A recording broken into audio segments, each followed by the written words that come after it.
Morning everyone, and welcome back to the channel. So it's just getting close to Christmas, and I'm starting to wind down a little bit now, ready for the Christmas holidays. So I thought this would be a good time actually to do a roundup of all the different camera bodies that are good for wildlife photography, because maybe it's not too late to put a camera body down on your Christmas list, or maybe as we get into the new year people will be thinking about buying a new camera. So I thought it'd be a good idea to do a roundup of the best camera bodies for wildlife photography coming from the end of 2024 into early 2025, and I think I'm probably going to group them into expensive, mid-price and cheaper. I won't say cheap because when it comes to wildlife photography and camera bodies, there aren't very many cheap camera bodies, but expensive, mid-range and a bit cheaper.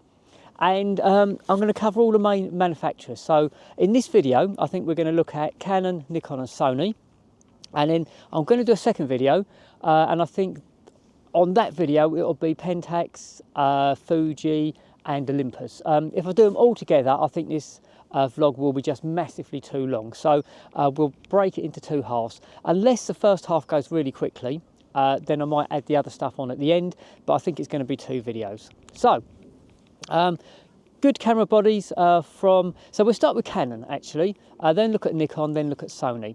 So the expensive offerings for Canon are obviously the R1 and the R3. The R1 is nearly £7,000, so I'm guessing a lot of us are not going to be, I'm not a Canon user anyway, but a lot of people are not going to be buying the R1. But the R1 and the R3 are built for speed, so obviously they're really good for wildlife photography. Now, for most subjects, aside from wildlife and sports, almost any camera body is going to be fine. But when it comes to fast-paced action, there are certain things you need to make your life easier, and that's why generally the more expensive bodies are better for wildlife and sports. We're going to concentrate on wildlife photography, but the things you need for either of those types of subjects are going to be roughly the same. So if we look at the expensive camera bodies for the R1, for Canon, the R1 and the R3, they are built for speed. They've both got 24 million pixel sensors, so that means the data is going to be recorded very quickly, so it gives them both a very fast frame rate. The R1's will shoot 40 frames per second, and the R3 I think 30 frames per second. So that ticks the first box because we want a fast frame rate for wildlife photography, and these are raw files. So JPEG files you'll get a higher frame rate still. But I normally shoot mainly in RAW, and I think most wildlife photographers are going to be doing the same. So frame rate is easily fast enough in my opinion. They've obviously both got animal eye tracking, so the autofocus system is superb and it's going to pick out the animal's eye. So that's an absolute plus. And I do believe, I think both have got pre-capture. The R1 certainly has.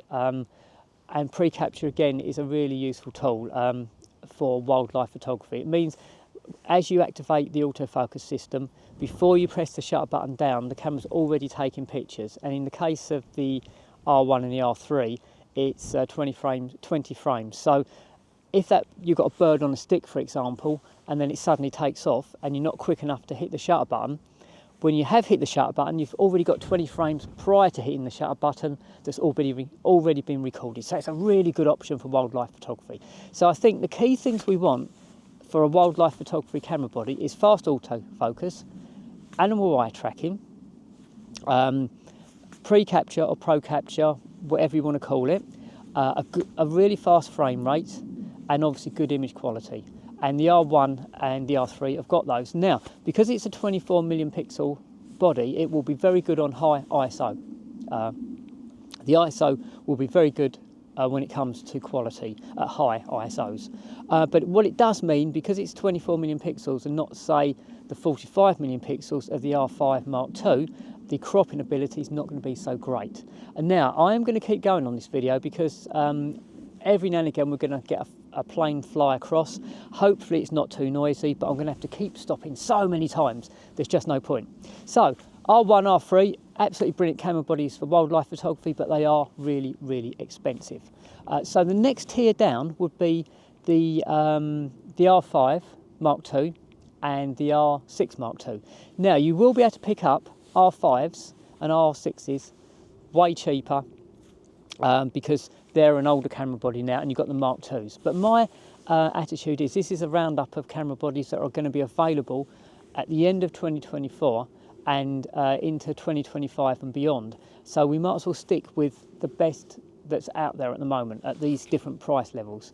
I think the R5 Mark II is an excellent option for wildlife photography. Again, it's got a really fast frame rate, up to 20 frames per second, I think. I'm going to have to check that, and I'll let you know in a minute. It's got animal eye tracking, of course. The R5 had that.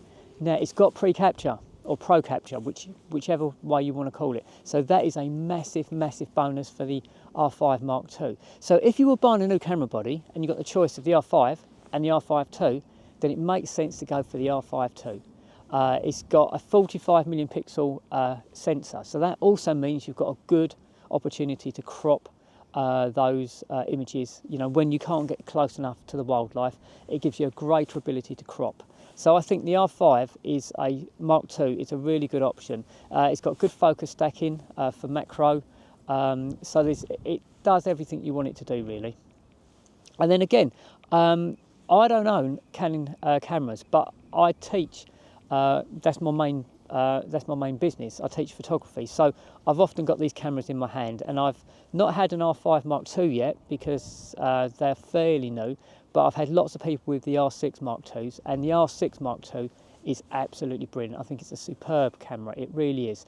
Now, it is a 24 million pixel sensor, so you can't crop as much on the R6 Mark II as you can with the R5 Mark II, but there again, it's going to be slightly better at high ISO. So it's a compromise, isn't it? It's got a fast frame rate, nothing to complain about there. It's got animal eye tracking, birds and animals, so that's great. And it's also got pre-capture. So again, it ticks all the boxes. The Canons, the R1, the R3 and the R5 Mark II have all got stacked sensors, which means the data transference is really quick, and it means you're not going to, when you're using the electronic shutter, you're not going to suffer from any amount of rolling shutter, really. And rolling shutter basically means when you use the electronic shutter, you can get some straight lines on fast moving subjects can get a little bit bowed or a little bit bent, so a little bit of distortion. So that's where the stack sensor is really useful. The R6II doesn't have a stacked sensor, so you would have to be a little bit more careful with the rolling shutter. But again, there's a big difference in price, isn't there? You know, as I say, the R1 is £7,000, the R3 is about £5,000, the R5 Mark II is about £4,500, and I think the R6 Mark II is about 2,600. So none of them are cheap, but I think, you know, the R6II is a fairly good compromise between quality and price, actually. So I think that would be, I would definitely recommend the R6 Mark II. I know a lot of people that are using it, and it's a really good camera. And as I say, it will do 30 frames per second electronic, 12 frames per second mechanical. So it is fast enough. It's got the pre-capture, it's got the animal eye detect, it's a 24 million pixel sensor, and I think it's a really good compromise between price and quality. If you want the bigger pixel count, then I guess the R5 Mark II would probably be a better option.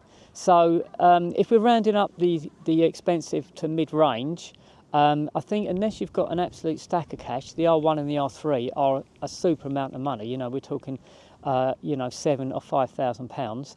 If you want to go for the bigger sensor, so it gives you better cropping, but slightly less good ISO performance, high ISO performance, then the R5 Mark II would be a really strong contender.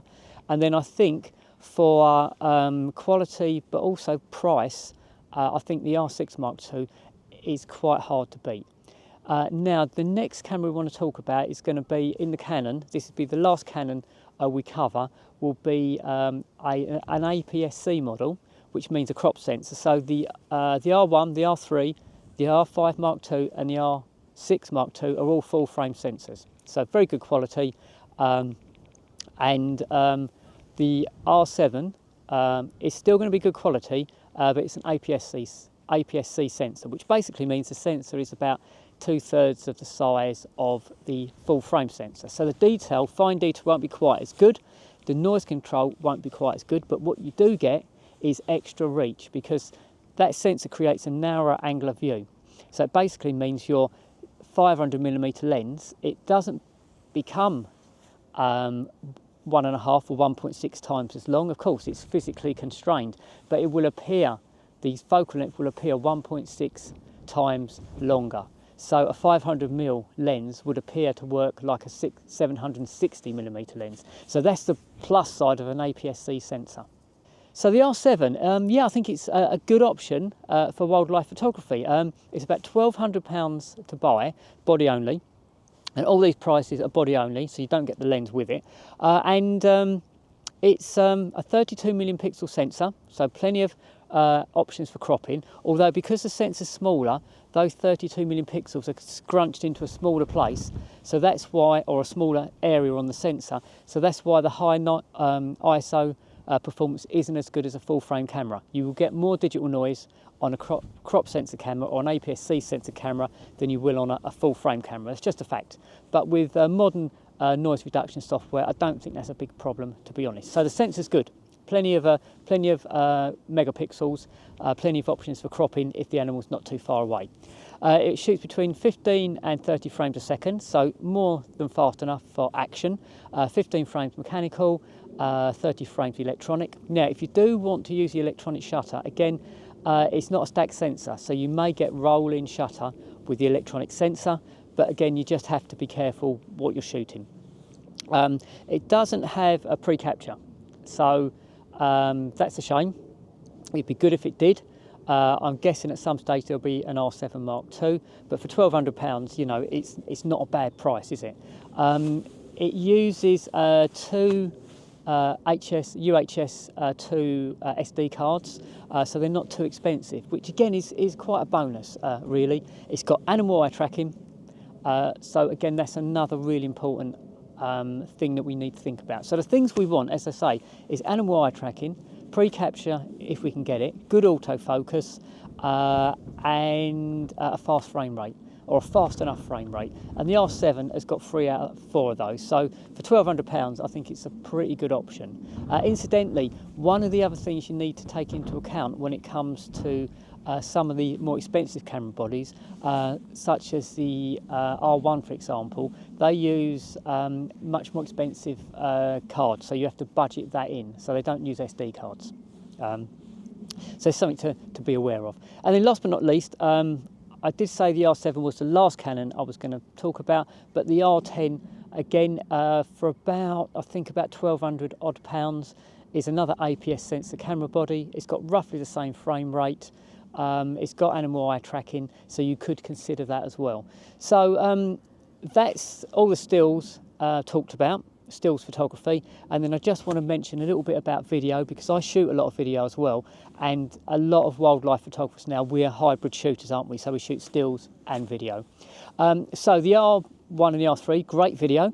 They'll do 6K video, uncropped, and then you'll get 4K, 120 slow motion, and then all the other video settings. So the video for the R1 and R2, the R1 and the R3 is excellent. But again, for the R5 Mark II, the R6 Mark II, you'll get 4K 120 slow motion. So video, absolutely nothing to complain about. And the video for the R7 is not quite as extensive, but you can shoot 4K 60 frames a second. So that's not quite as slow motion as the 120 frames per second. So 120 frames a second is roughly 4 times slower than normal life. 60 frames a second is roughly half as slow as normal life. So it's still slow motion, but not as slow motion as the 120. So I think that rounds up the Canon. Now, I'd just like to mention as well, I'm not sponsored by anybody. I'm a Nikon user, but as I say, because I teach, I tend to have lots of cameras in my hands from different makes, so it gives me a good idea of what's out there. So I'm not sponsored, these are my own thoughts, I'm not paid by anybody, so it's an honest opinion, but it is only my opinion, okay? So you may disagree, and that's fine, and if you do disagree with anything I'm saying, then you're more than welcome to let me know. If you do agree, and if you've got anything that you think is a really key function of the camera that you're using, drop that in the comment section below, because it's always good to hear features that I might not think are important that other people think are. So that's Canon dealt with. So we're now going to move on to Nikon, and as I say, I'm a Nikon user, so this section shouldn't be too hard for me to cover. Okay, on to Nikon.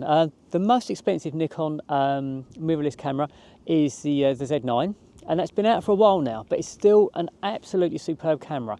It's around £5,000-ish, which I think, if you compare the Z9 to the most expensive Canon and Sony bodies, it is way cheaper. So I think it's, I'm not going to say a bargain, because £5,000 is a lot of money, but for what you're getting, I think it's good value. It's got a 45 million pixel sensor. It's a stack sensor, so it means you've got a fast frame rate, and it will do 20 frames per second in RAW, and there'll be no rolling shutter. In fact, it hasn't got a mechanical shutter. It's a good frame rate. Now, it's not as fast as the Sonys or the Canons, but I think 20 frames RAW is enough. And of course, if you shoot JPEG, you can go much, much, much higher. It's a 45 million pixel sensor, so lots of detail, lots of cropping, ability to crop, and the high ISO performance isn't bad at all. Nikon are always pretty good at high ISOs. Is it as good as a 24 million pixel sensor? No, of course not, because again, the pixels, there's more of them on the same size sensor, and we're talking about full frame sensors here at the moment.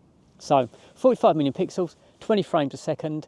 Obviously, it's got animal eye detect, bird eye detect, and it works really well. I've got a Z8, which we'll come to in a minute, and the autofocus is superb.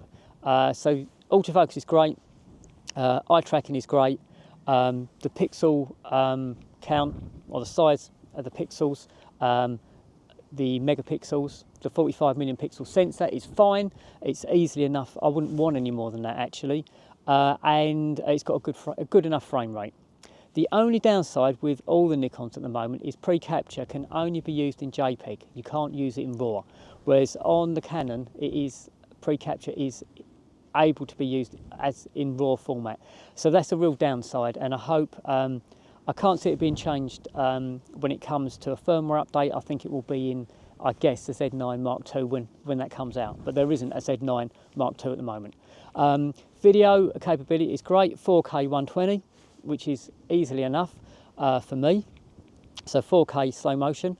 And then the Z8 is very similar. Same sensor, 45 million pixel sensor, the same focusing, animal eye detect, bird eye detect, same frame rate, just in a smaller body. There are less video options for the Z8, but you can still shoot 4K 120, so that's all good. Both bodies are really, really robust and weather sealed, so they're good, solid wildlife photography cameras. I've used the Z8 now for, I'm guessing, about a year, just over a year, and it's been a superb camera body, and I've got some great pictures from it. So they're the two more expensive bodies. The Z8 is 3,200. So again, if you compare that to, say, the R5 Mark II, 4,500, you know, it's a big difference in price. And apart from the pre-capture not being able to be recorded in RAW, I think the quality is pretty much the same, I would say, you know. So it's definitely an option. And also Nikon have got a great lens lineup for wildlife photography, because you need to take that into account as well when you're buying a wildlife camera body. You know, what sort of lens lineup, long lens lineup, has that camera manufacturer got? And I think Nikon have got a very good lens lineup. So that's the two most expensive bodies. And then we'll move on to the Z6 Mark III and the Zf actually as well. The Z6 Mark III, again, I think is a brilliant option for wildlife photography. It's got a 24 million pixel sensor, so there's plenty of information being captured on that sensor. It doesn't have the same cropping options as the 45 million pixel sensor of the Z8 or the Z9, but again, the high ISO, low light performance will be better because there's less pixels on the same size sensor, because again, it's a full frame sensor, the same as the Z8 and the Z9. The focusing system is superb. It's again pretty much the same as the Z8 and the Z9. It's got animal eye detect, bird eye detect. The frame rate is reasonable, 14 frames a second, mechanical. You will get more if you shoot JPEG or electronic shutter, but it's not a stacked sensor. So again, you have got the possibility on some subjects that are fast moving of maybe rolling shutter and a bit of distortion, so bear that in mind. But again, it's fast enough, I think, you know, and it's around about £2,300, so not a it's a lot of money, don't get me wrong, but it's not like your £6,000 or £7,000 that you might be paying for a absolute top-end body. This is more, I'd say, mid-range body, isn't it? It's fairly well built, very solid, some weather sealing as well, so that's great. And it does have pre-capture, but again, same as all the other Nikons, the pre-capture is only JPEG, so that's something I really hope that Nikon sort out at some stage in the future. Video is fine. It will shoot 4K 60 frames a second, not the 120, but you would get 120 in HD, and it will take I think the UHS UHS-2 SD cards. So all in all, again, I think it's a pretty good option when it comes to wildlife photography. And then the other option would be the Zf, Nikon Zf, and that's about £2,000. Same thing, 24 million pixel body. It's got animal eye detect, pre-capture, all the things that the other camera bodies have got, but it's in a retro style body, which if I was going to pick one or the other, and we're only talking about £300 difference, I would go for the Z6 III, simply because for wildlife photography you're going to be using these bodies with long lenses, and the retro body has got a really shallow grip. The ZF body has got a very shallow grip. Now you can get an extra grip made by a small rig that gives you a bit more to hold on to, but even when that's on, it's not as deep as the grip on the Z6 III. And for me, being comfortable while holding the camera is a really important thing, so that the feel of the camera is super important. So I like the ZF. I think it's a great camera body, and you can use it for wildlife. It will shoot at 14 frames a second. It will shoot 120, I think, 60 frames per second 4K. It's got the pre-capture. It's got the 24 million pixel sensor, the same as the Z6 Mark III. It's got animal eye detect. It's got all of that. But if I was going to choose for the extra £300, I would pick the Z6 III because the grip is just more comfortable when you're using a long lens. So that's pretty much rounded up the Nikon full frame camera bodies. There's one crop sensor body which we're going to talk about in a minute. And incidentally, before I move on, all the camera bodies that we're talking about, whether it be Canon, Nikon, Sony, or the other camera bodies that I'm going to talk about on the second video, they've all got good image stabilization. So there's no point in talking about that for camera to camera to camera. They've all got good image stabilization. So it means you can hand hold at lower shutter speeds, especially when you're shooting video, actually. It means sometimes you can get some decent video handheld without using a tripod because the image stabilization is really good. So Nikon do make an APS-c crop censored mirrorless camera body, and they started out with the Z50, and now they've just brought out the Z50 Mark II. And the Z50 Mark II is a big improvement over the Z50. So I would not buy a Z50 for wildlife photography because it doesn't have animal eye detect, it doesn't have pre-capture, so all of that is not there. Whereas the Z50 Mark II, it's got the animal eye detection, so good autofocus. It's got a, I think it's a 24 million pixel sensor, and that's an APS-c sensor, so you get the magnifying effect by that narrow angle of view. So your 500mm lens behaves like a 750mm lens, so that's also good. It shoots at 11 frames a second, so that's not bad. It's not super fast, but I've definitely shot. I used to use a Nikon D500 DSLR, and I think that was 10 frames a second, and it was completely adequate, absolutely no problem. Years ago, I shot with a D800 wildlife, and that was only 4 frames a second, so it can be done. But obviously, the better the frame rate, or the faster the frame rate, the better. So 11 frames a second, animal eye detect, APS-c sensor body, a decent megapixel count, so, you know, good quality images.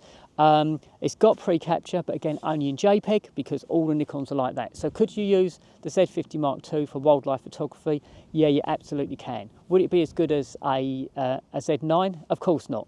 But the Z50 Mark II is about £850. So it will get you in to the Nikon system for wildlife photography. And then I just want to mention the older bodies. You've got the Z6 Mark II, the Z7 Mark II and the Z5. Now they are all going to be a bit cheaper, but to be honest, I don't think there's any point in looking at those now because they don't have animal eye detect, animal eye tracking. So why would you buy them? Now I shot with a Z6 Mark II for at least 2 years, and it's a lovely camera. I shot landscapes, I shot architecture, I did night shoots, and I shot wildlife. And even though it didn't have the animal eye tracking, I still got a really good percentage of pictures in focus. But the fact of the matter is, if you've got the choice, you might as well pick a camera body that's got the animal eye tracking, and it doesn't make sense not to. So I would not recommend any of those older bodies. Get a body that's got animal eye detect. It just makes sense. So that's Nikon finished. We're now going to move on to Sony.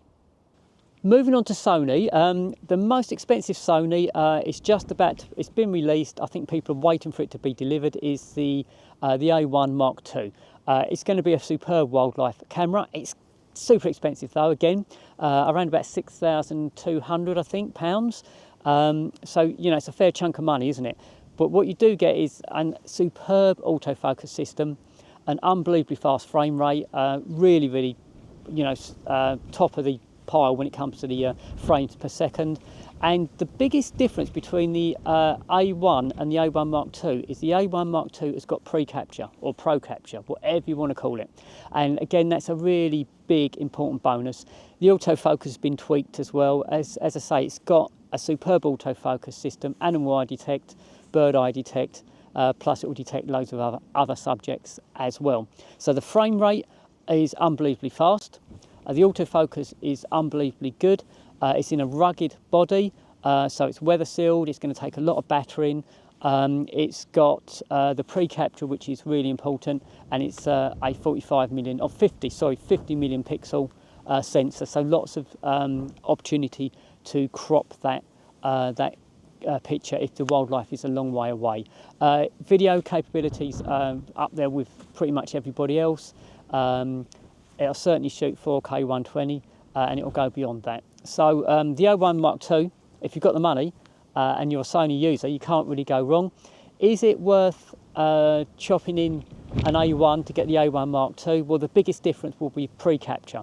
So you would need to decide if it's worth changing for the pre-capture. I mean, I think pre-capture is an awesome feature, and if you were looking at buying a top-end Sony body and you haven't already got one, then it would certainly make sense to go for the A1 Mark II rather than the A1. And then the next top-end body that Sony do is the A9, and of course the A9 Mark II has been out for a little while now, and that's a 24 million pixel body, so you haven't got the same cropping ability as you get with the A1, but then again the low light performance, high ISO performance will be better, and the A9 Mark II has also got pre-capture, whereas the A9 didn't. So I think, again, if you're in the market for a top-end Sony body, it certainly makes sense to go for the Mark II versions, because that pre-capture has been included in those bodies. So they're the two expensive bodies dealt with, and now we'll look at sort of the mid-range and then the APS-c bodies next. We'll move on to the sort of, I'd say maybe the mid-range Sony bodies, and for that we'll be looking at the A7 range. Now I think the A7 Mark IV is a good all-round option for photography in general, and it will certainly work for wildlife photography. It's got a 33 million pixel sensor, so plenty of room for cropping if you need to, lots of fine detail. It's got good eye detect, animal eye detect, so the autofocus system is easily good enough for wildlife photography and any action, including sports. So that's another massive tick. The frame rate isn't quite as high as some other camera bodies.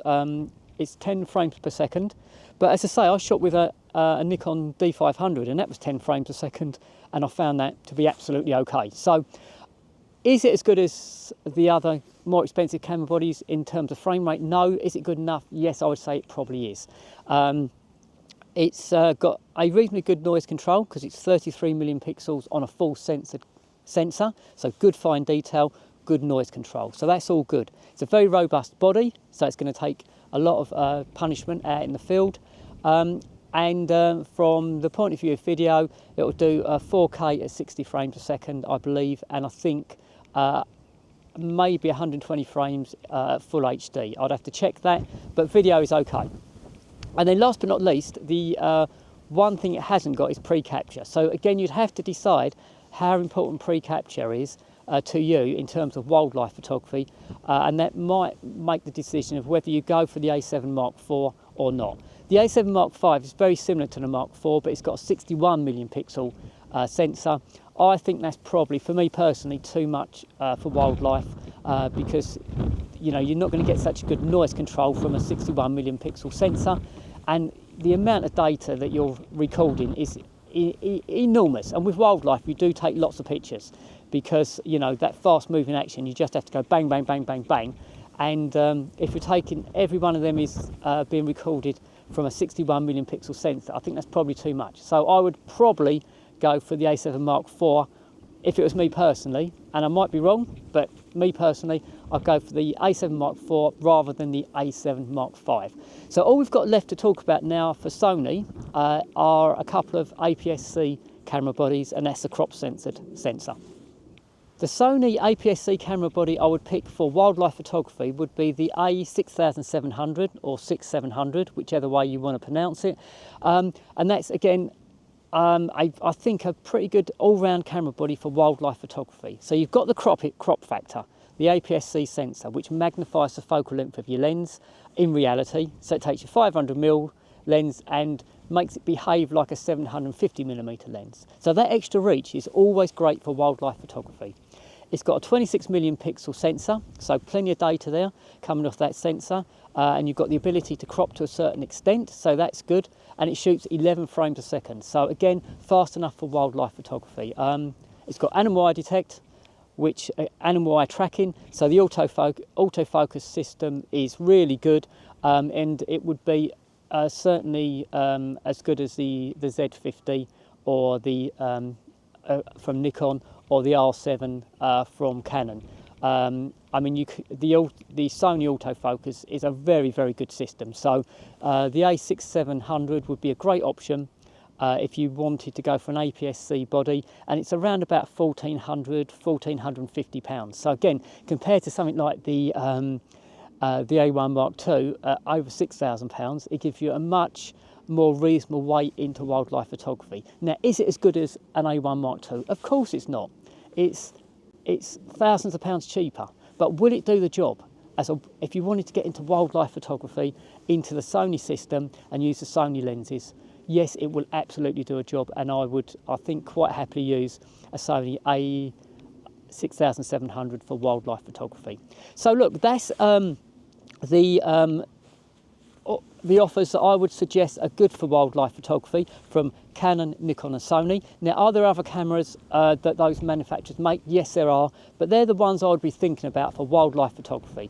Now, this is wildlife photography or action photography specific. So, and as I say, they're my personal thoughts on all of these cameras. You don't have to agree with me, but I think they're the pluses and minuses for those camera bodies. The other camera bodies that these manufacturers make that I haven't mentioned is because I've not mentioned them because I don't think they would be as good for wildlife photography as the ones in this video. So I hope you found this video interesting. I hope you found it useful. And as always, if you have found it useful, if you can give it a like, a thumbs up, that would really help my channel. It's free to do that. And if you haven't already subscribed, if you can think about subscribing, that would be brilliant. The more the merrier. And again, I want to keep this channel growing. I do videos like this about equipment. I do behind the scenes, out on location videos for wildlife photography. And I also do tutorial type videos. So thanks very much for watching. And if you haven't already subscribed, if you can consider subscribing, again, it's free to subscribe. That would be great. And I'll speak to you on my next video. So bye for now, guys, and I'll speak to you soon.